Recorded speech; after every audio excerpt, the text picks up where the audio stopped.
Yeah, that's what I was about to say. Them doing very well for themselves isn't what I have the problem with. No, the means they actually use and Especially especially how the they unethical ways in which they are doing well that I have the problem with. Yes, they're treating quite a few people quite badly in order to achieve that. And they would like some homogeny in their people, so, you know, everything that is not going for that goal is getting treated rather harshly, to put it mildly. Not a fan, honestly. This deck is getting... You're kicking my ass on this deck. I'm going to stop using this British-Polish deck. Funny how America says bending the knee is submission when it used to mean showing respect. It was a combination of things, wasn't it? When you bent the knee, you were showing respect, but you were also... it was your way of showing your allegiance and fealty. And then this goes back, you know, the long time where people, back to, there's many, dozens at least of examples where, like, it was not, like, you might get killed for just standing when you spoke to the king. Like, in court, I should say, not like all the time. It wasn't like any time somebody had anything to say to the king. Basically, every nation, it goes like, yes, disrespect, in a minor disrespect, mind you, like not when applying your etiquette, should not be punishable by death. If a nation does that, it's really not good. So it is submission. Strategy: when the penalty for not showing enough respect to the monarchy is death, I would argue you're being forced to do it. So even if, like, at the very beginning of it all, if it started as a simple show of respect, it rapidly turned into, you're going to show me this respect. Or you're gonna go... Or else. Get horribly punished. That is an option too. You do technically, if you were equals, let's say brothers, no one is equal to the king. So there were no equals. You cannot be equal with something that you view as a divine right. Yes. Things are set in by God himself, and so, by that divine right, no one can be an equal. Okay. There's only one person above. And I knew Strat was going to bring up the... Yeah, I'll run that back, by the way, because I'm doing a different deck. And Strat does bring up a valid point of, like, well, what about another king? You're right. There's not a lot of historical examples of two brothers holding the equal kingly position of separate nations. Well, yes, because, you know, keep it in the family, basically. And no, they kept it in the family. That didn't make them equal, though. Not really, no. At least not according to themselves.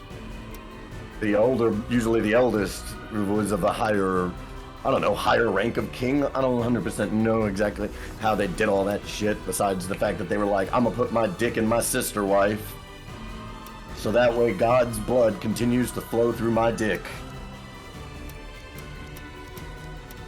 Yeah, keeping it in the family, indeed. The felicity of dancing. He declined, got out safely, and I'm sure there was no... And it's like, again... We should also think about, you know, what we're going to play in the long run. Before we get... I'm trying to think about it, but I just... Oh, you want to play some Half-Life later? Do we even have that? Then co-op. It's free. And it's just a free modded version of Half-Life 1, and that's the mod, it's co-op. Oh. Onboard, yeah, depends kind of on how big it is. Because if I need to download it, it could take a while. It's over a 20-year game. I promise it's not that big. I'm gonna have to look it up. Like, the first Half-Life came out in like 97. No, 2000?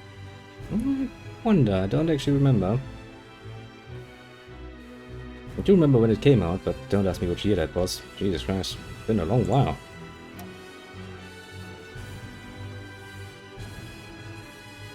Quite a long while. Actually, I never played all the way through any Half-Life game. Yeah, me neither. You know what I told never had the opportunity growing up. I still haven't played all the way through the first or second Half-Life. I started playing through on Sven Co-op with my friend Jimmy, because he was like, you make it all the way through Half-Life 1 and I'll buy you Half-Life 2. Because I'm tired of, like, I feel like an outcast, you know? I feel like a poser. I'm a 30-year-old gamer who's literally been gaming for quite literally as long as he can remember. I haven't played two of the most influential games that will ever exist in video game history. I played him. I got a headache from one, I remember that much. I was like, meh. Meh. Like, as I've been playing a little bit of Half-Life 1, 100% can see a lot of I'm seeing a lot of other games that I've played that came after Half-Life. Which is always a good feeling. I find that to be an incredibly good feeling. To play an old game, and while you're playing it, you realize, I've played this a lot in different variations in games that came out after this. I don't know, it feels nice to recognize where mechanics came from and where that shit started. Play some good old-fashioned Gothic. Struggle with the controls. Yes, as everybody else was ever had the opportunity to get there.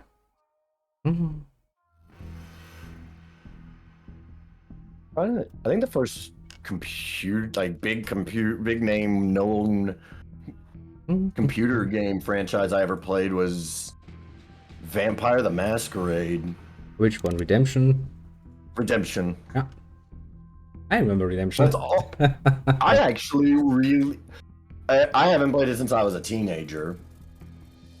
But Redemption. over the years, every once in a while I hear people talk shit about it.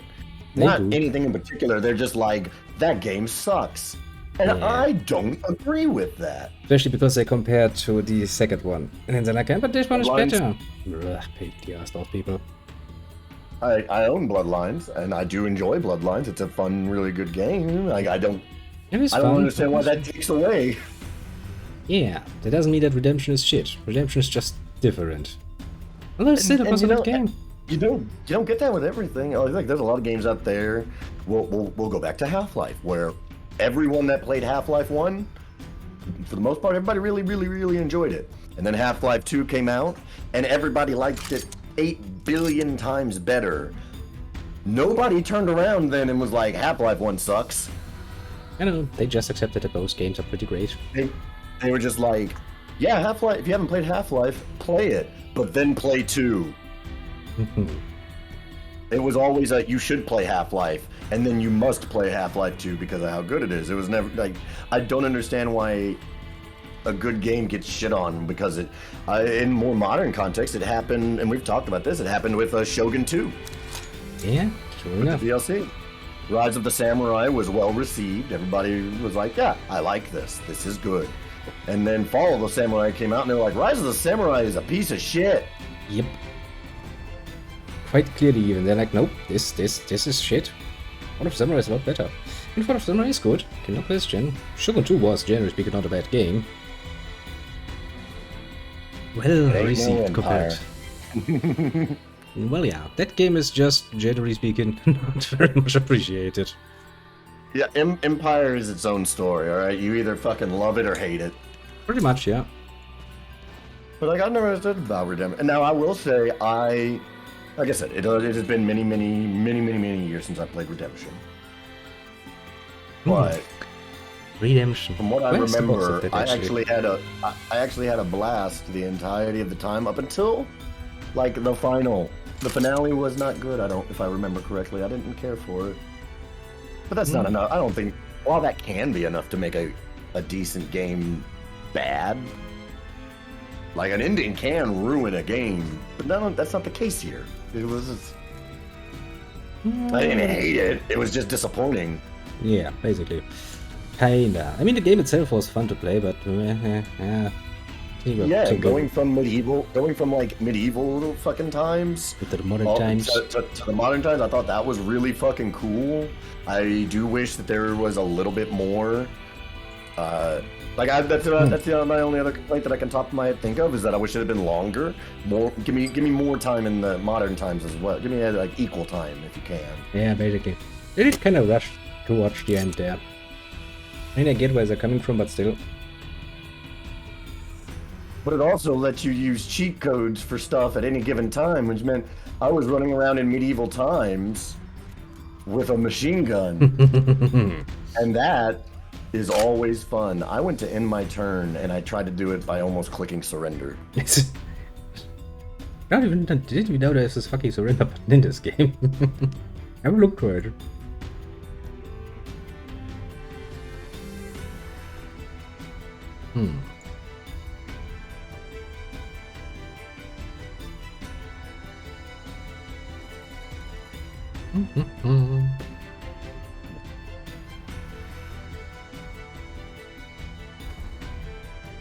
Speaking of Empire, apparently there's a big patch to the Empire 2 mod. Ooh. Changes a bunch of stuff. It's gonna probably be a fucking long time before I try it. Because, and unless they decide real quick to just go ahead and make a launcher. Because I don't fucking feel like having to go through the entire process of it was a hard mod to install. It took a few tries.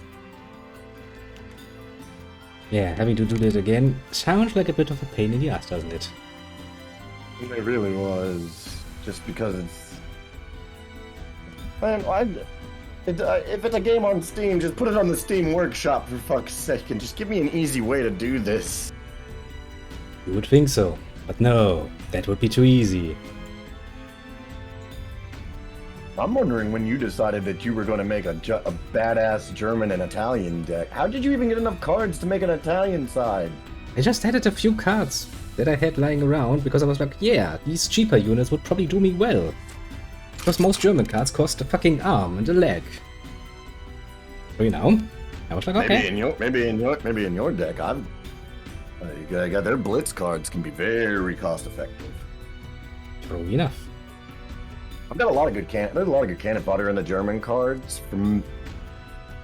My issue with the German cards, The combined forces aspect is kinda neat, but it really only works if you can actually play to that. Otherwise, it ain't gonna be good. I want one more because I've got my ass kicked twice and that's not okay. Okay, one more, no problem. Last one, and then we'll actually find some real shit to do. But honestly today. though, to give you a bit of advantage on the game, do take a look at the Star Wars Old Republic thing. It's, as long as you're in the mood for it, really fun to play. Really story heavy for an MMO, which I do enjoy. And you can play most of these quests, especially the class quests, in co-op, if they haven't changed that, which is really neat. Nice concept.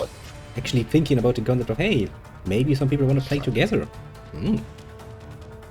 Enemy located. Where is he?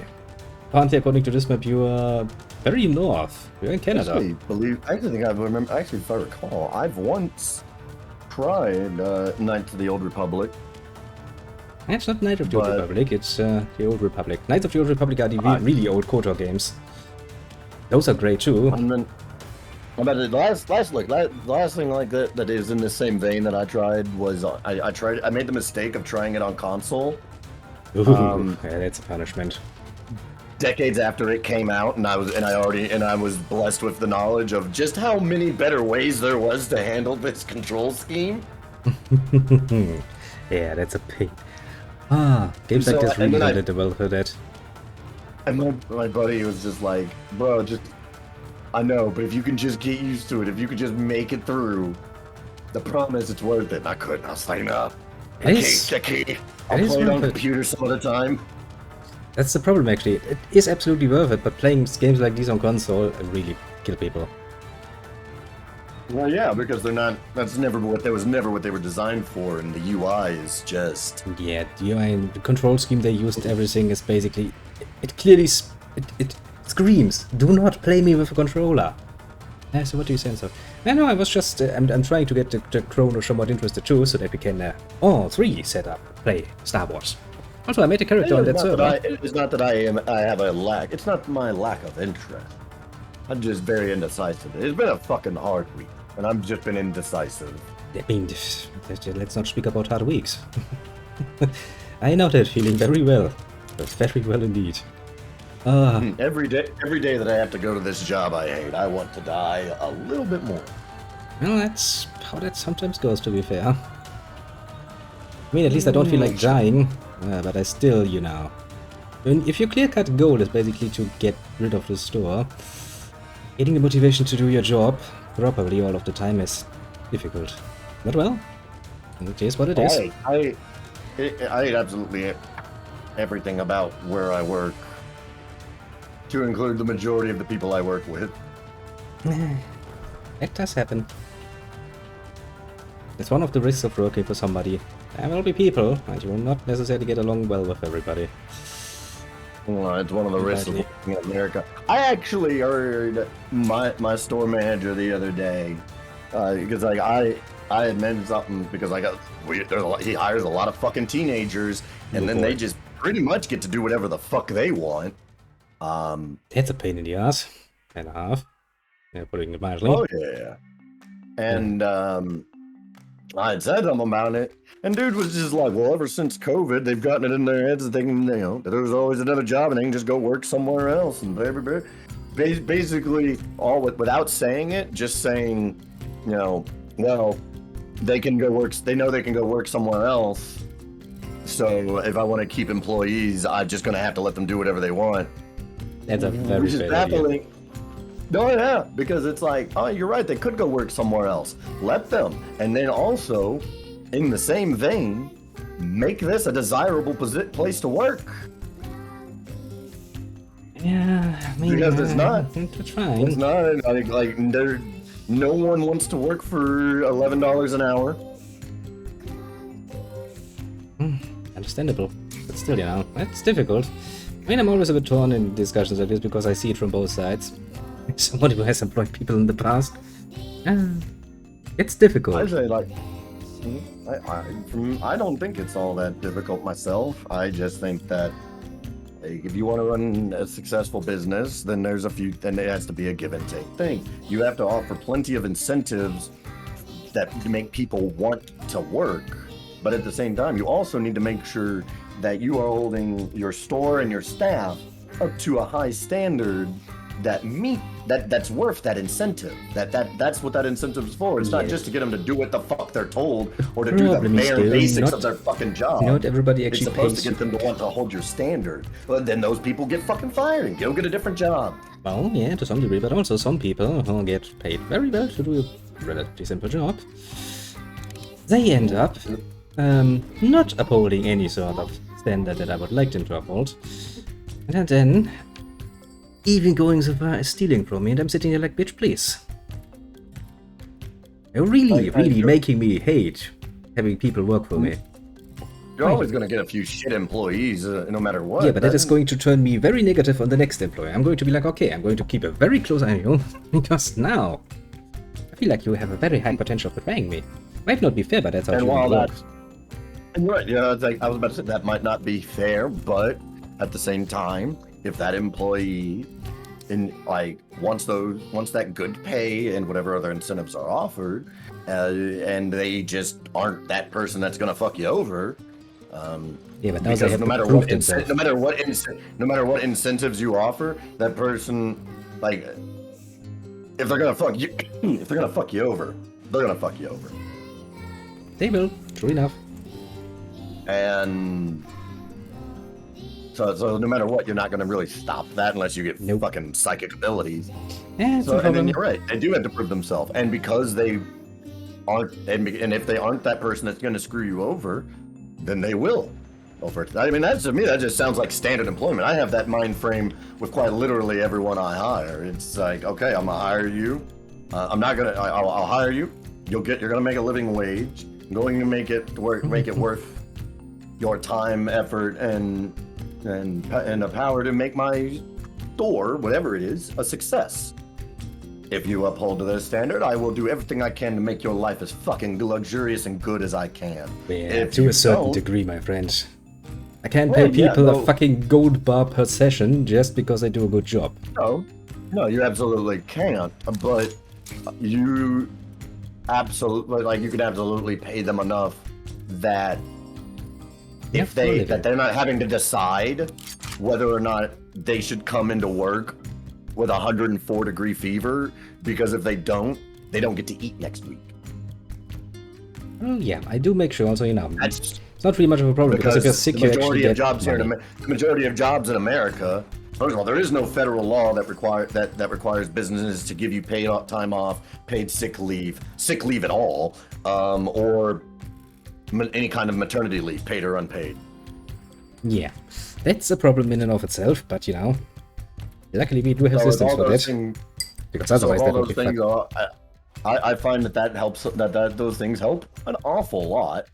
And still the people will be greedy until the end, and you will always get those cunts who actually try to still get more benefits.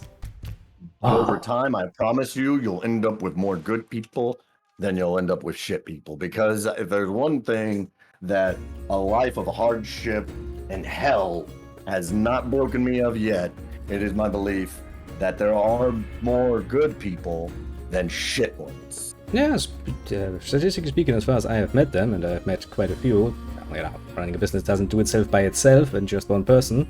You have to run around quite a bit. And, yeah, they are, technically speaking, more good people. It's just that it's really hard to tell the good ones from the bad ones at first glance. I mean, and like, it would not be hard to accomplish this where I live either. Literally by offering, by letting you get like some paid sick time off and vacation time and paternity leave. If I would offer those three things, I promise you I would become one of the most desirable businesses to work in the city. Well, in the end it comes down to that's how few people. It's Katyushka. Katyushka. Oh, Katyushka. That's how few people offer those basic benefits, which, if I recall, are required to be offered by law in your nation. Well, yes. Sick leave, maternity leave, it's not even debatable. Vacation. Yes, you do have a right to vacation. It depends a bit on what contract you have, but your standard contract of like somewhere between 2 to 3 weeks of vacation per year, they have to give you. Which, to be fair, you know, you kinda need at least a little bit of off time. Not according to America. Yeah, I mean, I know, not according to America. America is special. One doubts America to be special. I once met a Japanese guy, and he's like, "Oh, yeah, paid vacation. I have a lot of that." Like, if I had just one or two things going in my favor, I could turn fucking everything around. But without any kind of startup capital, and without any sort of like really good credit rating. Yeah, your credit rating system is really annoying. And combine that with a lack of good, valuable collateral on the bank size, and I don't have a shot. Well, what I can tell you is that your credit score system is really annoying. Yeah, you're telling me. It is really fucking annoying, honestly.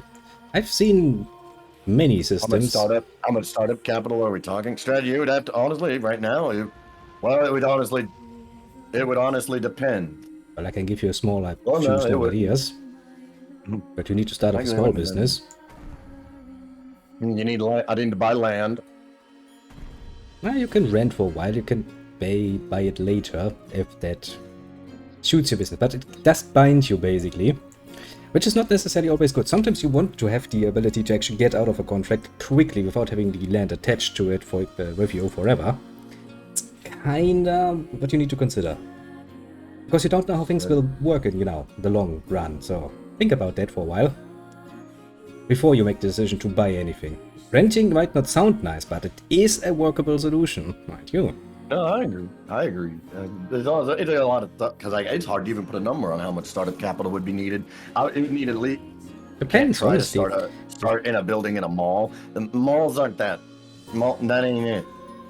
Because then that would, first of all, the nearest mall. That would be pricey as fuck. For one, yes, and for two, the nearest mall is. You should never go into any of those. Oh, they rip you off so fucking hard. Just with the rent, they rip you off fucking hard. I can tell you, I've looked at this shit. Successful. There's also just not America. Malls long. If I were to open up a business, I'd want to do it in the town that I'm in, because the businesses that I would want to open are like markets that there is a high demand for in this area. Like, there's no hobby shop. Like, there's no